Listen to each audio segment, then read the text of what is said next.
Mais uma alegria estar aqui com os irmãos, mas ao mesmo tempo uma grande responsabilidade de compartilhar a palavra do Senhor. Eu gostaria que os irmãos, por gentileza, abrissem as Bíblias em 1 Coríntios, capítulo 6, e nós vamos ler dos versos 12 ao 20. 1 Coríntios, capítulo 6, do 12 ao 20. Aqueles que puderem, se coloquem de pé em reverência à palavra do Senhor.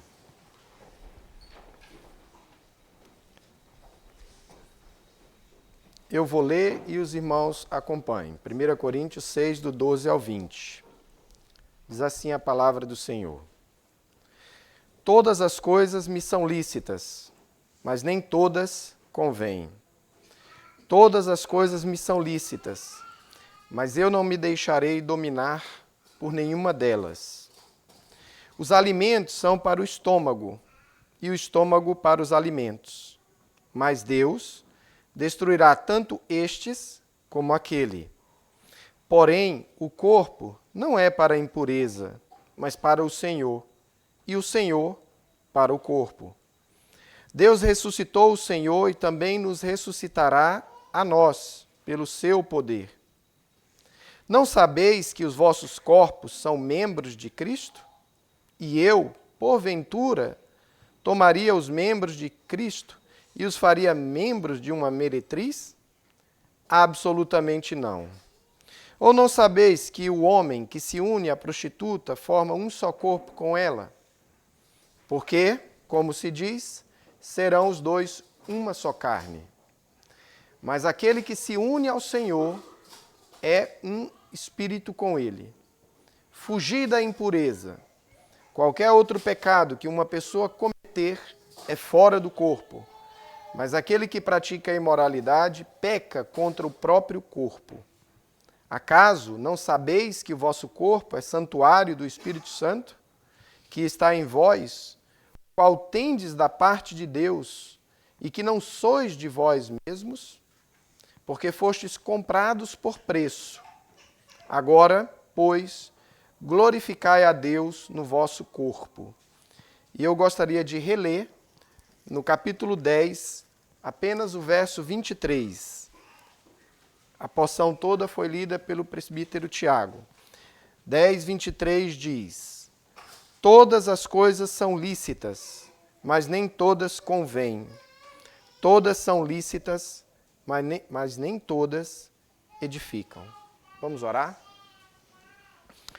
Senhor nosso Deus, Deus santo, justo, verdadeiro, Deus criador do céu e da terra, nosso Deus, nós louvamos o teu nome nesse dia especial, separado para isso mesmo, e pedimos, ó Pai, que tu se agrades do culto que oferecemos a ti.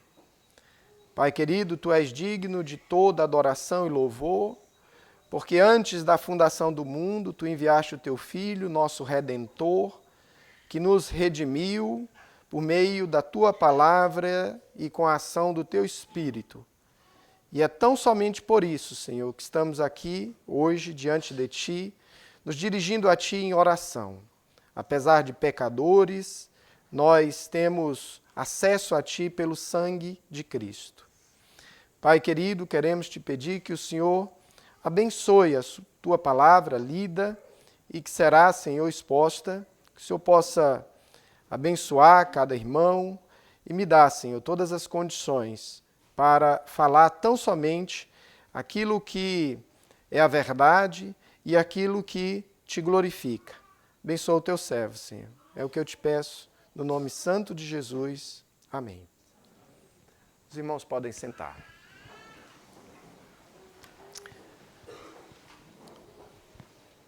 Tanto agora pela manhã, quanto, se o Senhor permitir, na parte da tarde, nós estaremos considerando toda essa porção, que vai do verso 12 até o verso 20.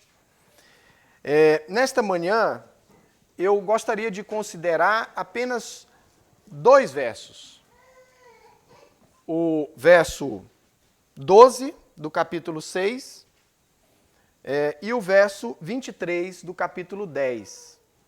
Então, o estudo desta manhã será mais um estudo mesmo.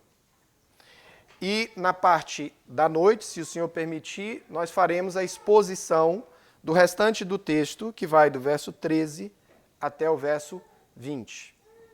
Quando eu comecei a estudar esse texto, a minha vontade era expô-lo de uma única vez, mas quando eu comecei a estudar um pouco mais profundamente, eu percebi que eu não conseguiria fazer uma exposição de todo esse texto, do verso 12 ao 20, numa única exposição. Então eu decidi dividir.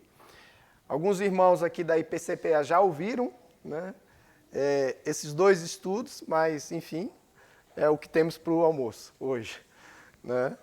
Então, vamos lá. Então, nesta manhã, o que eu pretendo estudar com os irmãos é a liberdade cristã, natureza e limites da liberdade cristã. E, como eu disse, o meu foco estará apenas em 2 versículos.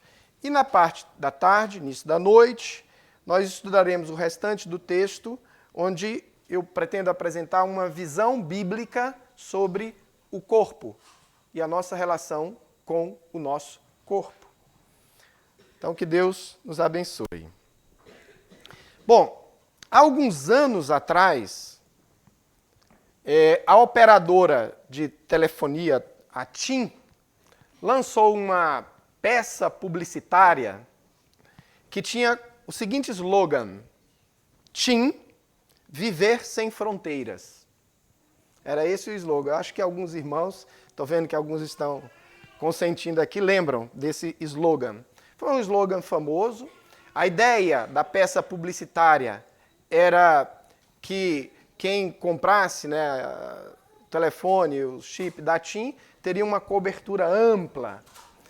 Mas a verdade é que essa expressão, viver sem fronteiras, TIM, viver sem fronteiras, é uma peça publicitária que faz um apelo a um anseio antigo do ser humano.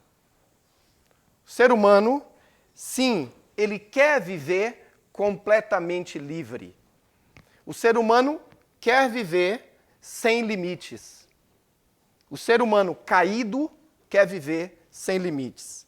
Viver de forma autônoma, separado de todas as limitações, de todas as fronteiras, sejam essas fronteiras morais, éticas, religiosas, institucionais. O ser humano quer sim viver separado, livre de todas as limitações. Esse anseio é um anseio antigo que remonta ao Jardim do Éden, quando nossos primeiros pais, não querendo se submeter aos limites mínimos estabelecidos por Deus, escolheram viver sem fronteiras. Lemos em Gênesis 2, os versos 16 e 17, o seguinte: E o Senhor Deus lhes deu esta ordem: de toda árvore do jardim comerás livremente. Você tem tudo isso. Mas da árvore do conhecimento do bem e do mal não comerás. Porque no dia em que dela comeres, certamente morrerás. Eles não respeitaram a fronteira estabelecida por Deus. Nossos primeiros pais, Adão e Eva, desejaram viver sem limites. E qual foi o resultado disso? Todos nós conhecemos. A queda dos nossos primeiros pais, a entrada do pecado no mundo, todos nós experimentamos e conhecemos os efeitos dessa escolha de Adão e Eva. Irmãos, ao sermos salvos em Cristo, nós obtemos uma carta de alforria. Nós obtemos a nossa plena liberdade. A salvação em Cristo é sim libertação. A vida cristã é uma vida verdadeiramente livre. sobre essa realidade, Cristo, no Evangelho de João, capítulo 8, nos versos 32, 31 e 32 e 36, diz o seguinte. Olha o que o Senhor nos diz. Disse, pois, Jesus aos judeus que haviam crido nele: se vós permanecerdes na minha palavra, sois verdadeiramente meus discípulos, e conhecereis a verdade, e a verdade vos libertará. Lá no verso 36 é dito: se, pois, o Filho vos libertar, verdadeiramente sereis livres. Gálatas, a carta da liberdade, no capítulo 5, verso 1, é dito: para a liberdade foi que Cristo nos libertou. Como se vê, o nosso assunto desta manhã trata-se da liberdade cristã. Mas de qual liberdade nós vamos tratar agora? Bom, dentro da teologia, há uma distinção entre livre-arbítrio e livre-agência. Então, qual é a diferença da livre-agência para o livre-arbítrio? Quero adiantar que eu vou tratar com os irmãos sobre a livre-agência e não sobre o livre-arbítrio, que é uma temática teológica muito mais densa. Bom, com a queda, os nossos pais não perderam a sua livre agência. Todo ser humano pode tomar suas próprias decisões, fazer suas próprias escolhas, sejam essas escolhas triviais ou morais. Nesse sentido, a queda não anulou a livre agência humana. Ainda podemos pensar, escolher, agir. Adão era livre agente e nós também somos livres agentes. O pecado não anulou essa capacidade humana. O homem, ele pode fazer coisas boas, claro que sempre fruto da graça comum de Deus, mas mesmo em suas melhores ações, os homens estão contaminados pelo pecado. Então nós temos uma livre agência. Com a queda, nós perdemos o livre-arbítrio. Perdemos a capacidade de fazermos escolhas sempre morais, voltadas para o bem. Perdemos a capacidade de sempre fazer o que é reto, o que é certo. Adão tinha livre arbítrio, mas perdeu. Nós nunca tivemos o livre arbítrio, porque nós herdamos o pecado de Adão. Os nossos desejos estão sempre inclinados para o mal. Em Gênesis 6, verso 5, Deus disse: viu o Senhor que a maldade do homem se havia multiplicado na terra e que era continuamente mau todo o desígnio do seu coração.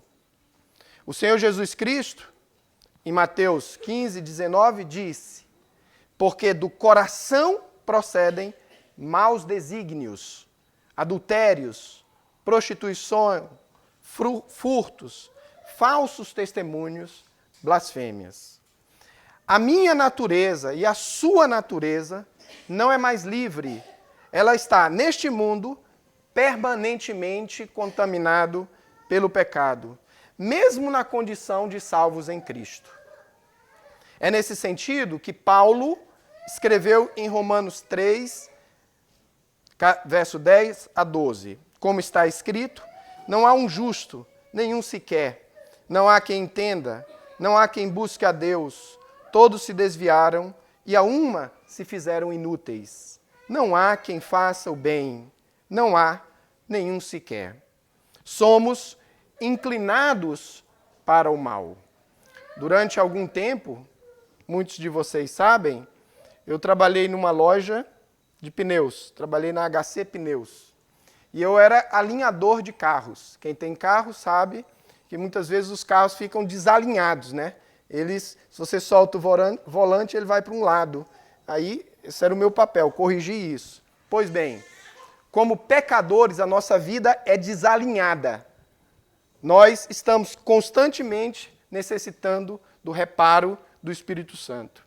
Então, é isso que nós somos. Nós não temos livre arbítrio para escolher sempre o bem, mas nós temos a livre agência para fazer escolhas triviais ou até morais, e é disso que nós falaremos esta manhã. Portanto, não pretendo tratar aqui do livre-arbítrio, no que diz respeito à salvação. Pretendo falar sobre a livre agência humana, da responsabilidade dos cristãos nas suas escolhas. Ao longo desse estudo, pretendo responder duas questões centrais e, no final, fazer algumas aplicações. A primeira é: em que consiste a verdadeira liberdade cristã? Em outros termos, nós somos livres do quê e para quê? E a segunda questão que eu pretendo responder é: há limites para a liberdade cristã, para a livre agência do cristão? Se há, quais são esses limites? Em que consiste a liberdade cristã? A ação libertadora de Cristo não se constitui principalmente num melhoramento social, político e econômico, o que a política às vezes faz, né? Não somos adeptos da teologia da libertação, na qual propõe que a libertação do ser humano é uma libertação tão somente materialista dessas coisas, da subjugação, da opressão. Ao mesmo tempo que essa teologia, a teologia da libertação, negligencia a verdadeira libertação em Cristo, que é a libertação das amarras do pecado. Cristo nos libertou do quê? Bom, a Confissão de Fé de Westminster responde essa pergunta de forma direta e profunda. E para responder essa pergunta, do que Cristo nos libertou, basta que leiamos um trechinho da Confissão de Fé de Westminster, no capítulo 20, que é dito o seguinte, abre aspas: a liberdade que Cristo, sob o Evangelho, comprou para os crentes consiste. Então, consiste no quê? Primeiro, na libertação da culpa do pecado, da ira condenatória de Deus e do rigor e maldição da lei. Consiste na libertação dos crentes deste presente mundo mau, da escravidão a Satanás, do domínio do pecado. Consiste também no livre acesso a Deus, no prestar-lhes uma obediência não suscitada por medo escravizador. Fecha aspas. Mas a confissão, ela continua e apresenta a nossa liberdade na nova dispensação da graça. E aí a confissão continua. Tudo isso que ele acabou de falar, né, que eles acabaram de falar, em essência, aplica-se também aos crentes que viviam sob a lei, no Antigo Testamento. Agora, sob o Novo Testamento, porém, a liberdade cristã é ampliada.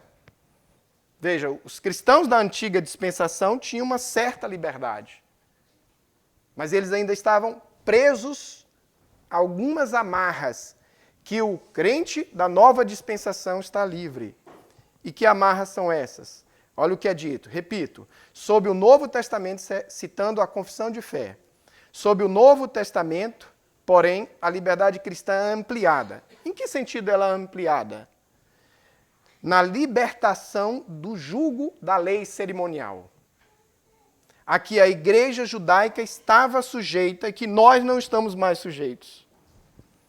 Na maior ousadia de acesso ao trono da graça.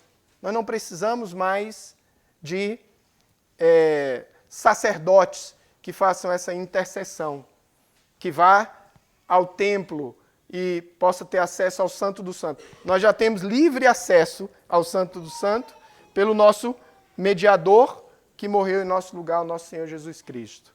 E essa Liberdade cristã é ampliada na nova dispensação, em maior medida, do livre Espírito de Deus.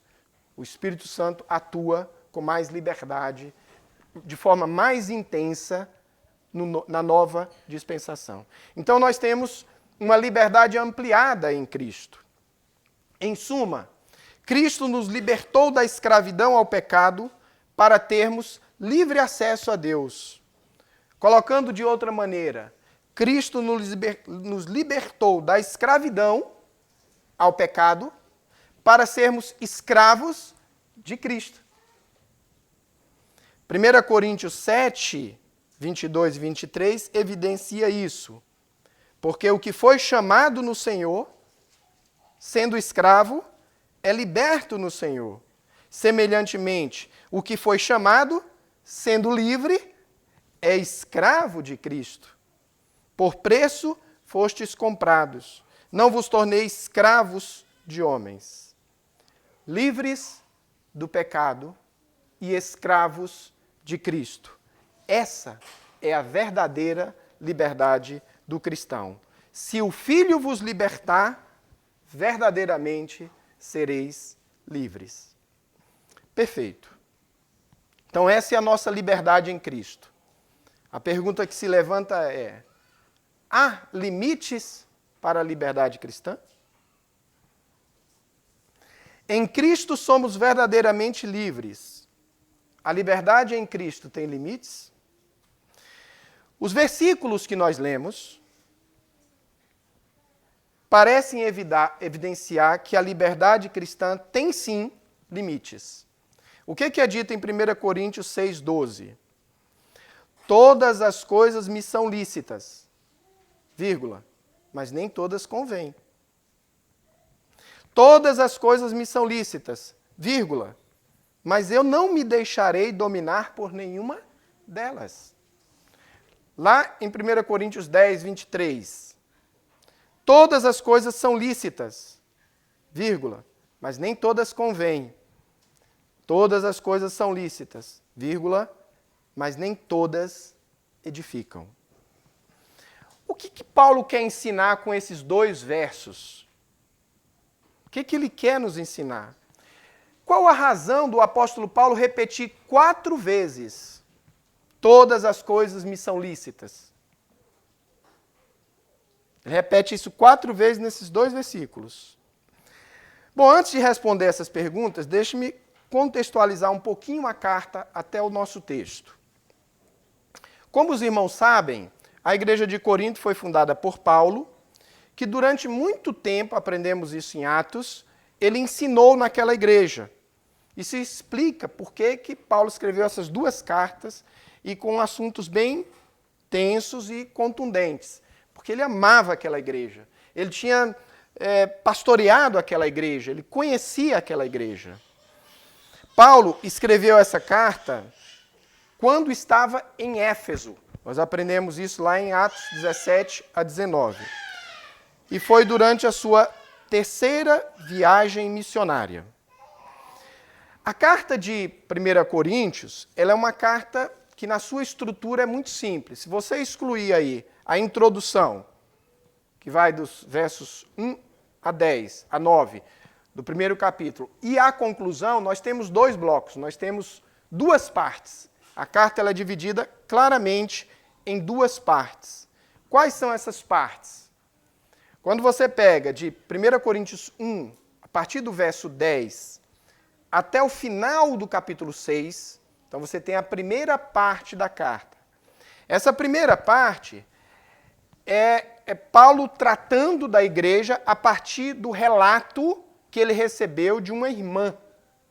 Leiam comigo 1 Coríntios 1, verso 10. Abram lá, 1 Coríntios 1, 10. É dito o seguinte: rogo-vos, irmãos, pelo nome do Senhor Jesus Cristo, que faleis todos a mesma coisa, que não haja entre vós divisões, antes sejais inteiramente unidos na mesma disposição mental e no mesmo parecer.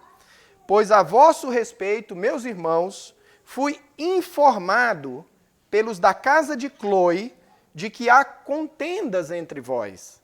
Então veja, ele recebeu um relato de que havia problemas na igreja. Quem fez esse relato? Chloe.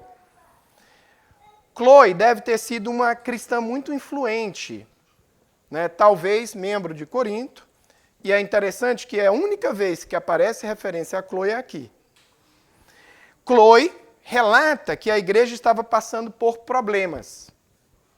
Que tipos de problemas? Havia em Corinto graves problemas envolvendo divisões. Isso você pode perceber do capítulo 1 até o capítulo 4. Havia também graves problemas morais em Corinto, na cidade de Corinto, na igreja de Corinto. Problemas morais e éticos. Dentro da igreja. Havia um problema, um caso de incesto. Havia processos judiciais entre os irmãos. E havia imoralidade sexual, que é o que nós vamos tratar à noite. Veja, então havia diversos problemas, e Chloe relatou isso. Essa é a primeira parte da carta. A segunda parte da carta inicia no verso 1 do capítulo 7. Abram lá, por gentileza. 7:1. 7:1. Diz assim: Quanto ao que me escreveste, é bom que o homem não toque mulher. Eu quero só destacar o seguinte: quanto ao que me escreveste. Provavelmente, seja por Chloe ou por outra pessoa, os irmãos de Corinto tinham enviado uma carta para Paulo. E Paulo, a partir daqui, do capítulo 7, ele passa a responder às questões levantadas pelos irmãos de Corinto. Então, a segunda parte da carta vai ser uma resposta às questões levantadas pelos crentes de Corinto, né? E que questões eram essas? Sobre o casamento e divórcio, capítulo 7. Sobre comidas oferecidas a ídolos, do capítulo 8 a 11. Sobre o culto, capítulo 11, segunda metade. Sobre os dons espirituais, sobre a ressurreição, sobre a coleta para os santos e outras questões. Então, a segunda parte da carta, uma resposta de Paulo, portanto, às questões levantadas pelos irmãos de Corinto. Os nossos dois versículos que estamos considerando aqui na manhã, o versículo 12 do capítulo 6 e 23 do capítulo 10, são introduções a alguns assuntos que o apóstolo Paulo vai tratar. No capítulo que nós vamos concentrar hoje, é uma introdução na qual Paulo trata sobre a imoralidade sexual e o corpo. E lá no capítulo 10 é uma introdução na qual Paulo trata sobre a questão do comer carne que havia sido sacrificada a ídolos. Então ele vai introduzir esses dois temas com esses dois versículos que nós estamos considerando.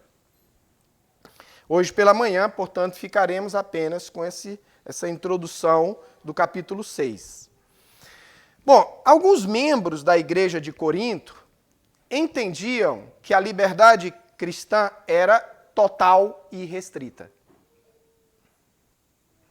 Alguns estudiosos identificam que esses membros eram conhecidos como libertinos.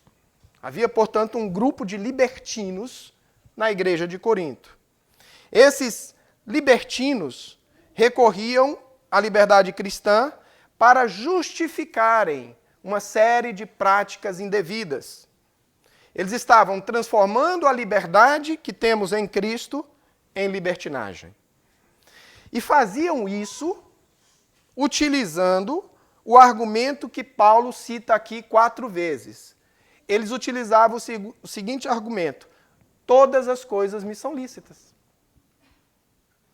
Então, essa expressão, todas as coisas me são lícitas, parece indicar que estava na boca desses libertinos o tempo todo. Então, para tudo o que eles faziam, eles diziam: todas as coisas me são lícitas. Em Cristo, todas as coisas me são lícitas. Diziam: Cristo nos libertou do jugo da lei, por isso, todas as coisas são lícitas. Calvino João Calvino, se referindo a esses libertinos, ele escreve o seguinte, abre aspas. Então, esses libertinos recorrem a pretextos indignos, com o fim de se protegerem. Isso estava acontecendo aqui, onde os coríntios estavam adotando o pretexto da liberdade cristã para se permitirem fazer quase tudo.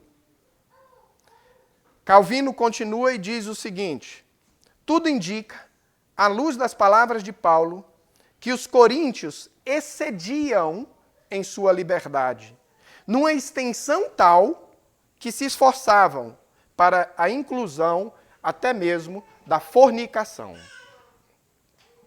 Matthew Henry, comentando esse texto, escreve o seguinte, abre aspas, alguns entre os coríntios parecem ter imaginado que eles tinham tanta liberdade que estavam prontos para dizer, até mesmo no caso da fornicação, todas as coisas me são lícitas. Fecha aspas. Calvino fala no texto que li que os coríntios utilizavam pretextos indignos. Em outra parte, ele fala que esses coríntios estavam utilizando justificativas enganosas. Qual era o pretexto indigno no qual Calvino se refere? Qual era a justificativa que eles estavam utilizando? A justificativa é repetida por Paulo 4 vezes. Todas as coisas me são lícitas. Então, com esse argumento, eles faziam tudo. Com o pretexto de que todas as coisas me são lícitas, procuravam justificar a imoralidade sexual, procuravam justificar a relação incestuosa dentro da igreja, procuravam justificar o litígio entre os irmãos dentro da igreja, procuravam justificar tudo. A verdade era que o meio estava contaminando a igreja. Todos nós sabemos que Corinto era uma cidade portuária e extremamente corrompida, imoral mesmo. A imoralidade em Corinto era tão grande que havia uma expressão que era corintianizar, que era viver como um coríntio. Corintianizar era viver como um coríntio. Ou seja, era não ter limites para a imoralidade sexual. Era viver sem limites. Era viver sem controle. Viver como um coríntio, que significava levar uma vida de prazeres desenfreados. Para os coríntios, o corpo tinha apenas uma finalidade, o prazer. A própria igreja estava sendo contaminada por essa mentalidade. Estava se mundanizando, estava sendo corintianizada. Quando repreendidos, esses libertinos dentro da igreja, eles diziam, em Cristo, todas as coisas me são lícitas. Mas, irmãos, cabe aqui uma pergunta fundamental. O que o apóstolo Paulo realmente tinha em mente quando ele repetiu 4 vezes a expressão todas as coisas me são lícitas? Por que Paulo escreveu isso? Todas as coisas me são lícitas. Claro, ele coloca uma vírgula e coloca limites, mas ele citou. Pois bem, existe praticamente um consenso, eu não encontrei nenhuma discordância a isso que eu vou falar aqui, existe praticamente um consenso entre os estudiosos de que a expressão todas as coisas me são lícitas era uma espécie de adágio popular. Todas as coisas me são lícitas era um jargão utilizado no mundo grego como um todo. Lembre-se que Corinto era uma cidade grega. A expressão todas as coisas me são lícitas é uma espécie de slogan corrente na sociedade. Nesse sentido, é perfeitamente legítimo colocar essa expressão entre aspas. Na realidade, em algumas versões da Bíblia, a Nova Almeida atualizada já vem com essa expressão entre aspas. Por quê? Porque a expressão todas as coisas me são lícitas não é uma expressão que Paulo cunhou, que Paulo estava escrevendo. Ele, na verdade, estava pegando um slogan, um ditado, um adágio popular e colocou aqui para confrontar os libertinos. Era como se fosse assim. Era como se Paulo estivesse travando um diálogo com um interlocutor imaginário. E ele dissesse assim, que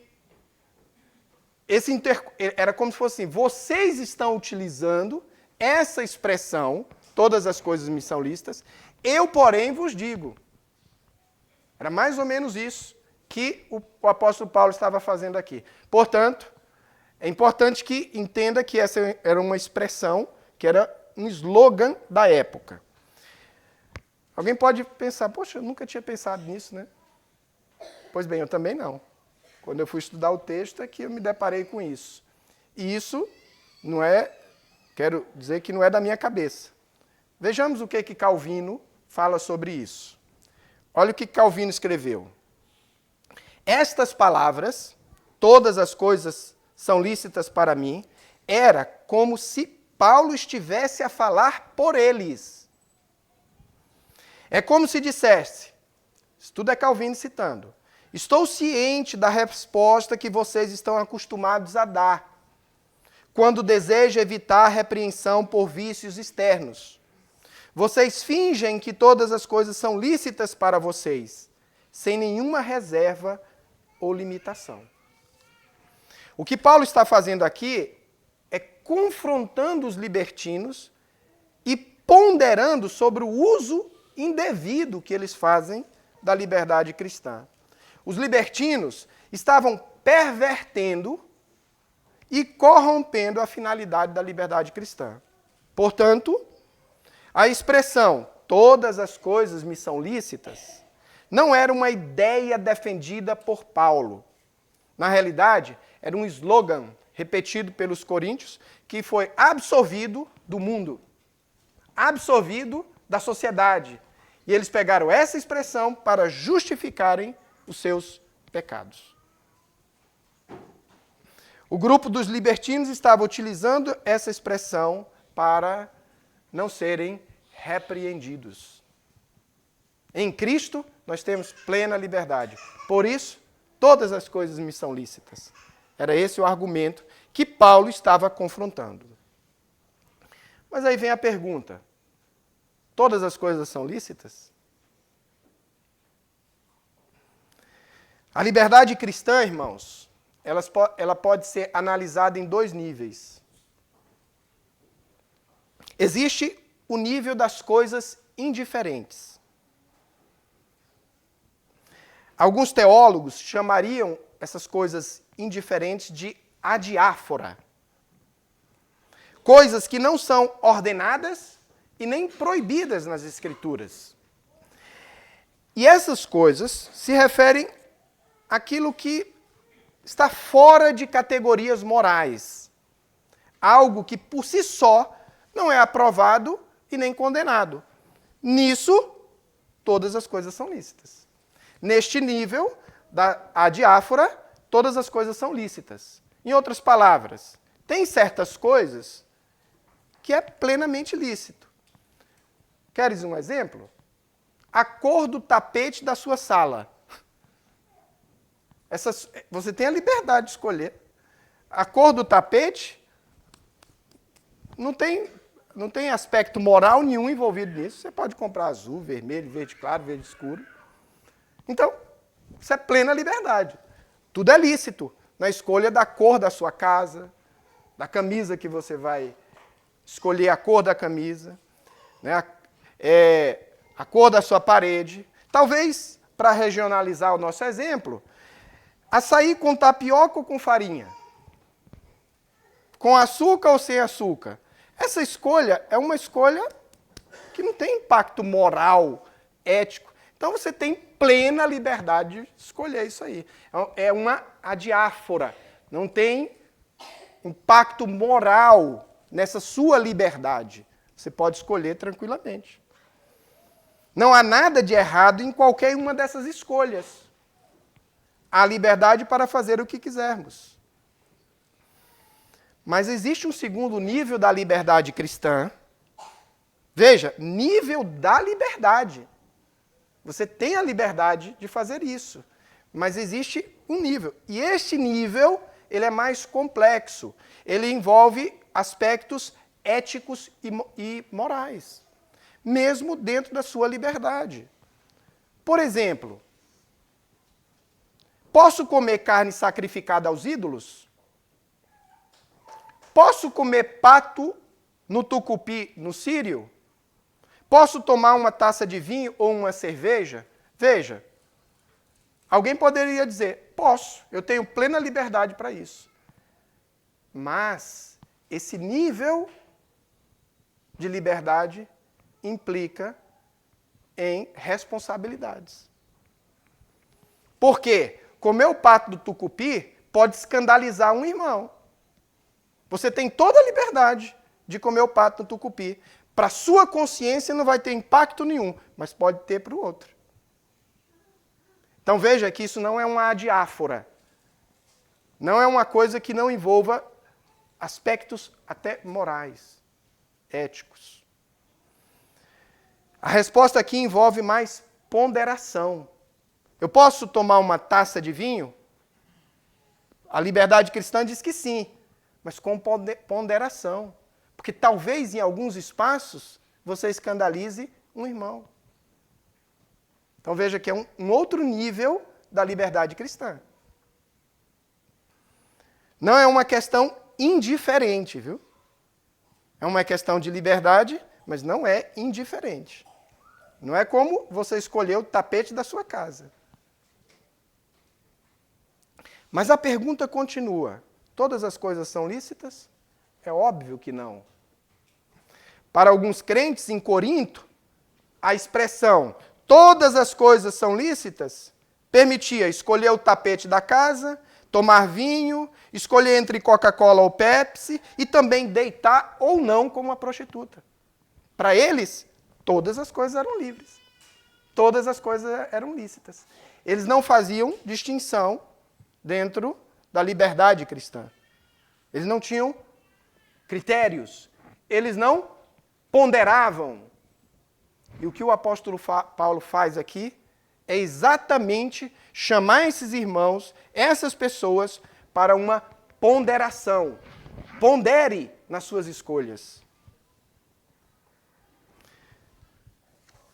É óbvio que nem todas as coisas são lícitas. Existem coisas que no campo da liberdade cristã pode ferir, pode ajudar e ferir a consciência do seu irmão.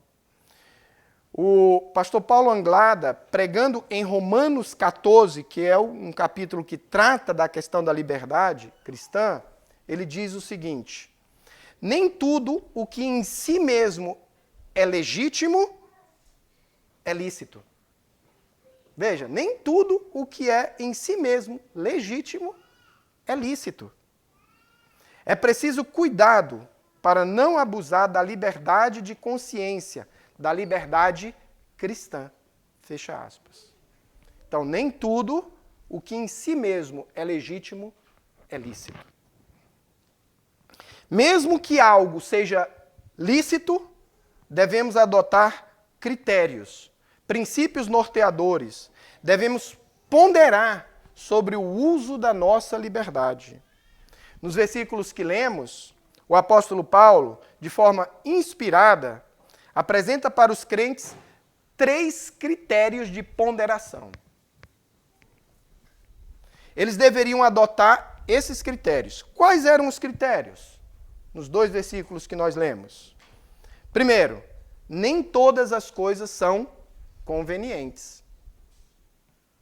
Segundo critério, não devemos ser dominados mesmo por coisas lícitas. E o terceiro critério, nem todas as coisas edificam. Nem todas são convenientes, não devemos ser dominados por coisas lícitas e nem todas edificam. Então eu gostaria de, já caminhando para o final do nosso estudo, considerar esses princípios. Primeiro princípio, nem todas as coisas lícitas convêm. Existem coisas legítimas em si que, no entanto, podem ser inconvenientes e pode constituir uma pedra de tropeço para os nossos irmãos na fé. Há uma diferença significativa entre o que é permitido, lícito, e o que é aconselhável, conveniente. Qual deve ser a nossa atitude diante desses casos? Bom, diante desses casos, nós devemos aplicar o princípio fundamental do amor cristão. Lá em 1 Coríntios 8:13, Paulo diz: e por isso, se a comida serve de escândalo ao meu irmão, o que é que você faz? Come e ignora o irmão? Não foi isso que Paulo ensinou. E por isso, se a comida serve de escândalo ao meu irmão, nunca mais comerei carne, para que não venha a escandalizá-lo. Eu posso comer carne, mas não vou fazer isso por amor ao meu irmão. Pelo menos não vou fazer isso na presença dele, né? O amor a Cristo e ao próximo importa mais do que a minha e a sua liberdade.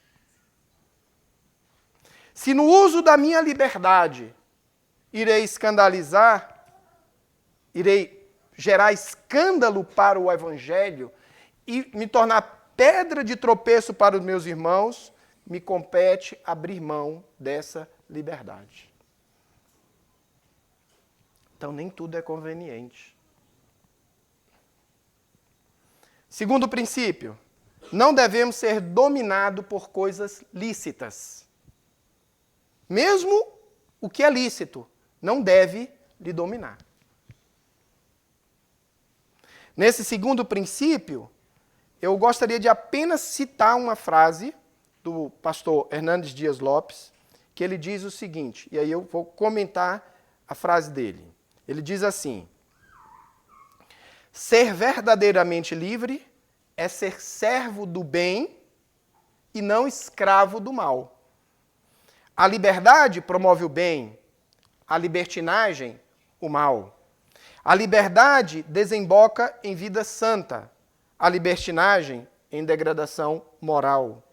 A liberdade é fruto da graça de Deus em nossa vida. A libertinagem resulta do domínio do pecado. Qual o critério para saber se a minha prática é liberdade genuína ou libertinagem? A resposta é pelos frutos. O que as suas escolhas têm levado? Têm te levado? Se a sua liberdade promove o bem, é a verdadeira liberdade. Se a sua liberdade desemboca em vida santa, é a verdadeira liberdade. Se a sua liberdade é fruto da graça de Deus em sua vida, é a verdadeira liberdade. Por sua vez, se a sua liberdade produz o mal, é libertinagem. Se a sua liberdade produz degradação moral, é libertinagem. Se a sua liberdade resulta em domínio, em ser dominado pelo pecado, é libertinagem e não pecado. E não liberdade verdadeira em Cristo. Terceiro princípio. Nem todas as coisas edificam. A liberdade cristã não pode ser pedra de tropeço para nossos irmãos. Matthew Henry, ele escreveu, abre aspas, o que é legítimo pode não ser conveniente, e isso não edificará. Veja que ele juntou as duas coisas. O que é legítimo pode não ser conveniente, e se não for conveniente, não edificará. Cada coisa lícita em si mesmo não é, por essa razão, feita lícita. As circunstâncias podem tornar pecado algo que em si mesmo não é. Fecha aspas. Veja, as circunstâncias podem tornar algo que não é pecado em si, pecado. Depende das circunstâncias. Esta não é somente uma questão de como o exercício da nossa liberdade impacta os outros. Nós devemos considerar o impacto que terá sobre nós mesmos. Devemos nos perguntar com frequência: isso me edificará? Isso que eu pretendo fazer e é lícito, me edificará? Isso que eu pretendo fazer e é lícito, convém? Isso que eu estou fazendo e é lícito, está me dominando? São esses 3 critérios que o apóstolo Paulo utiliza.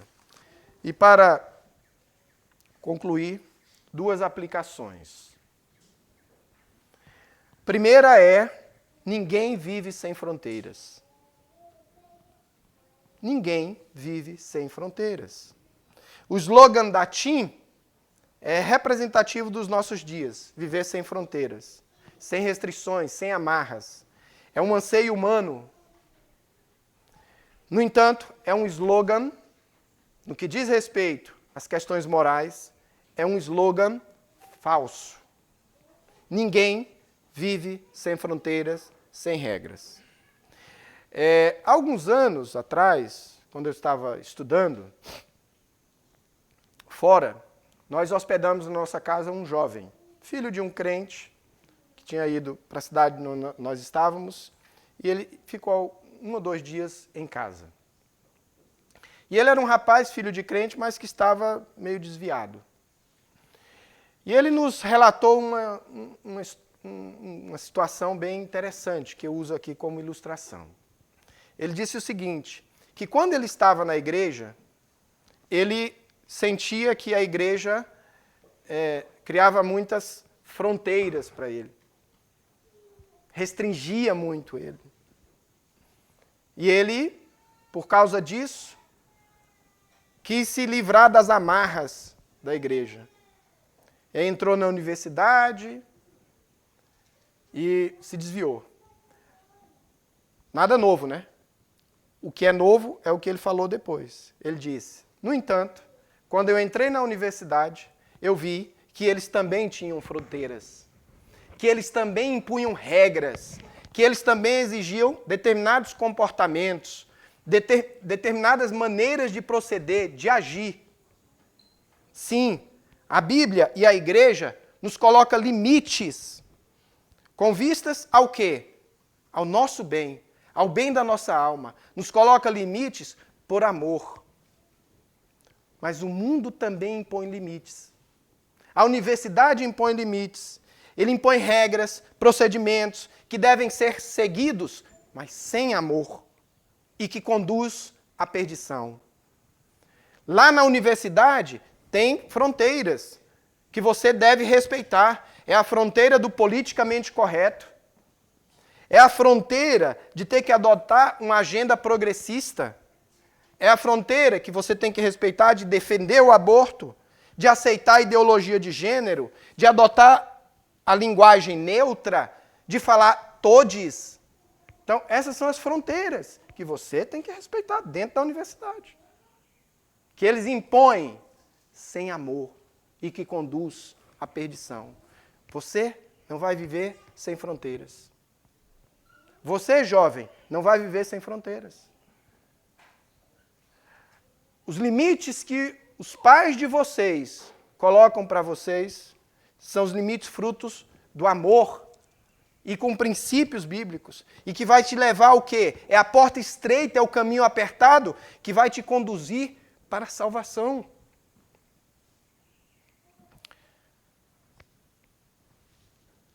Mas se você rejeitar essas fronteiras, querer viver o slogan da TIM, você vai cair em outras fronteiras que não tem amor. Essa porta larga, o caminho largo, vai te conduzir para onde? E não é tão largo assim não. Ele vai te conduzir para o inferno, para a perdição. E não é tão largo, não. Porque você será cobrado determinados comportamentos, se você quiser se inserir neste meio. O mundo nos impõe fronteiras. Não é só o Evangelho que faz isso. Dentro de quais fronteiras você vive? Você quer viver?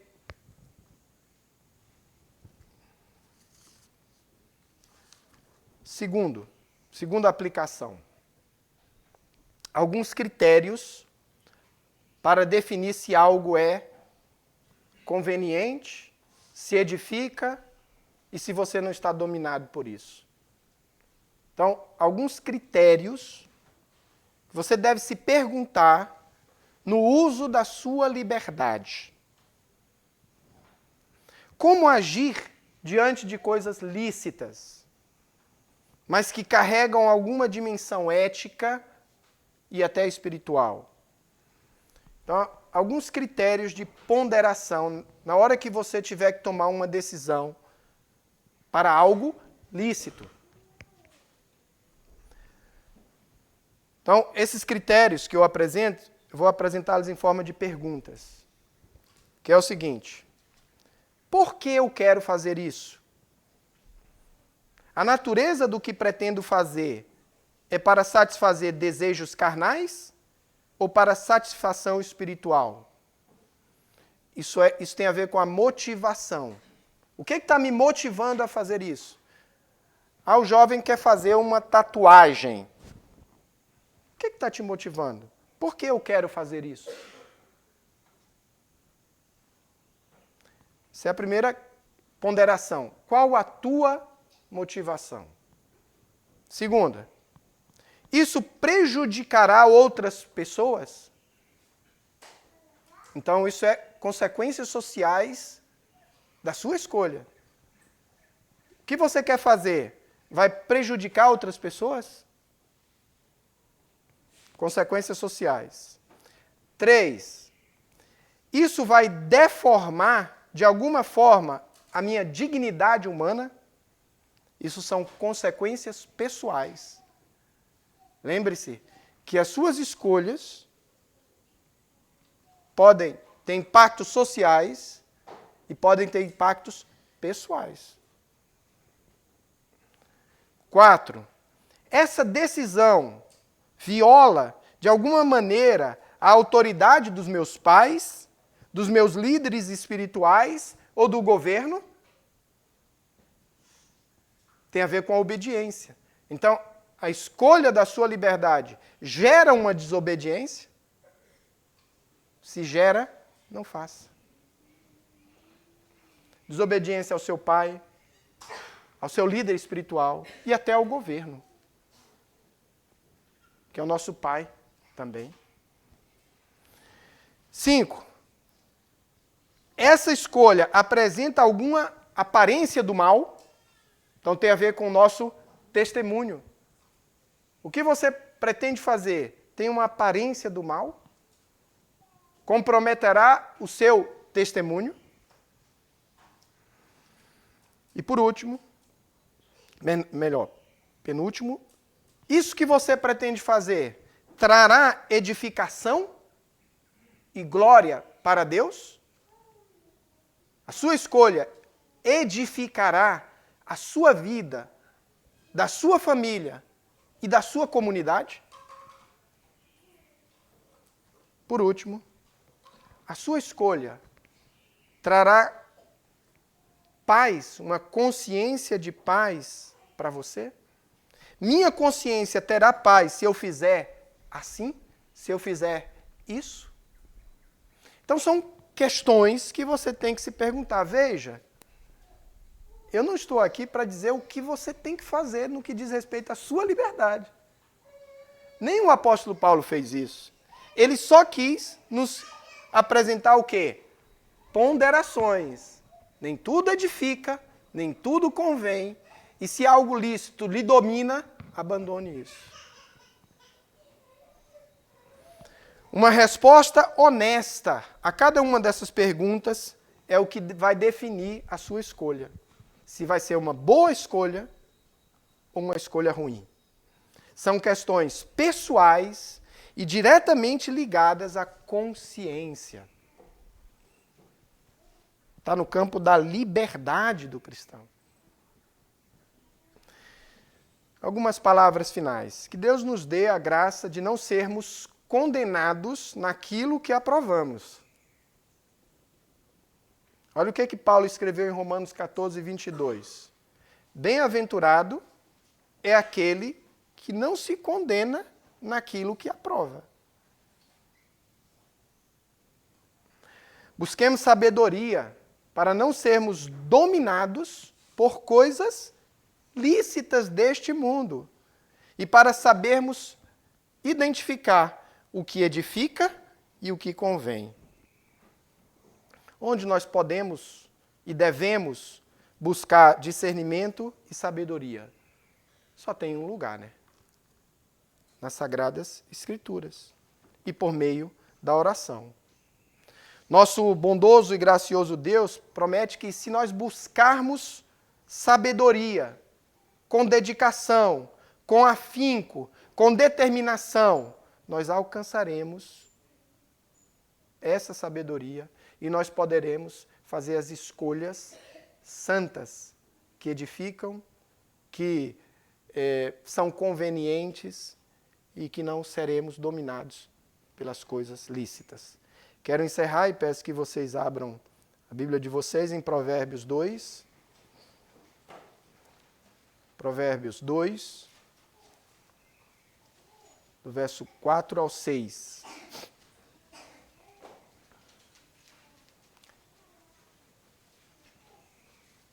O início do capítulo diz: Filho meu, aí vamos para o verso 4. Filho meu, se buscares a sabedoria como a prata e como a tesouros escondidos a procurares, então entenderás o temor do Senhor e acharás o conhecimento de Deus. Porque o Senhor dá a sabedoria e da sua boca vem a inteligência e o entendimento. E isso aplicado ao nosso estudo, que nos fará escolher o que convém e o que edifica. Amém? Vamos orar?